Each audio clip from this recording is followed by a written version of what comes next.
ખેડા જિલ્લામાં માનવતાને શર્મસાર કરનાર કિસ્સામાં નડિયાદ કોર્ટે ઐતિહાસિક ચુકાદો આપ્યો છે।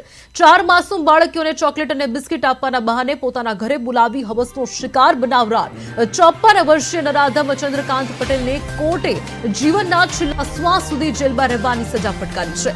વર્ષ 2023-24 દરમિયાન આ વિકૃત આધેડ એકલવાયા જીવનનો લાભ લઈ બાળકીઓ સાથે અમાનવીય કૃત્યો કરતો હતો।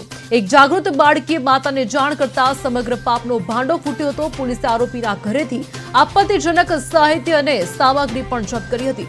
કોર્ટે 19 સાક્ષીઓની જુબાની અને 45 દસ્તાવેજી પુરાવાના આધારે આકરો દંડ ફટકાર્યો છે।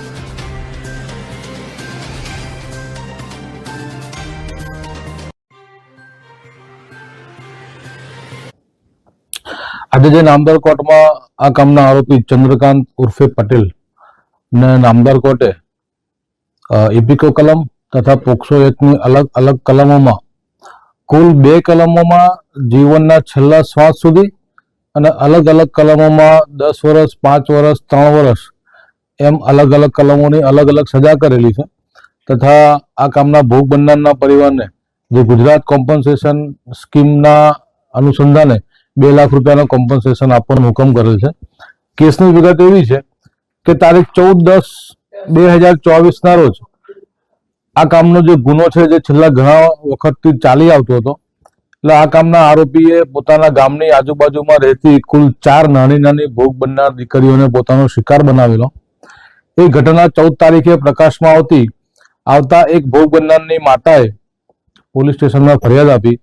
પોલીસને આ કેસની જાણ થતા ખેડા જિલ્લાનું સમગ્ર પોલીસ ડિપાર્ટમેન્ટ કેસની પાછળ દોડી ગયું, જેમાં આપણા ડીવાયએસપી શ્રી બાજપેયી સાહેબ, તપાસ કરનાર અધિકારી શ્રી ભીમાણી સાહેબ તથા તેમની સાથેના અલગ અલગ જેટલી પણ ટીમો પાડીને તરત જ આ કેસની ઉપર ત્વરિત તપાસ કરીને અને પ્રોપર ઇન્વેસ્ટિગેશન કરીને નામદાર કોર્ટમાં ચાર્જશીટ કરેલું।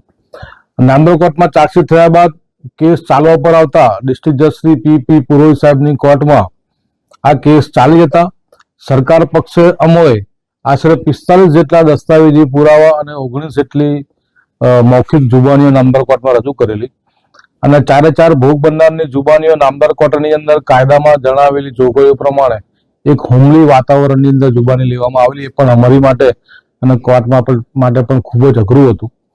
તેમ છતાં તમામ 4 ભોગ બનનારને ન્યાય મળી રહે તે હેતુથી નામદાર કોર્ટે પણ ત્વરિતતા કરીને અને સદરુ કેસ 2024 ના વર્ષમાં એનો ચાર્જ ફ્રેમ થયેલ અને ત્યારબાદ ત્વરિત રીતે આ કેસમાં આજે નામદાર કોર્ટે આરોપીને જીવે ત્યાં સુધી છેલ્લા શ્વાસ સુધીની સજા ફટકારી છે। એટલે આ તબક્કે મારી ભોગ બનનારના પરિવાર સાથે પણ લાગણી છે અને આ કેસમાં તપાસ કરનાર જેટલા પણ અધિકારીઓ છે એ તમામને પણ હું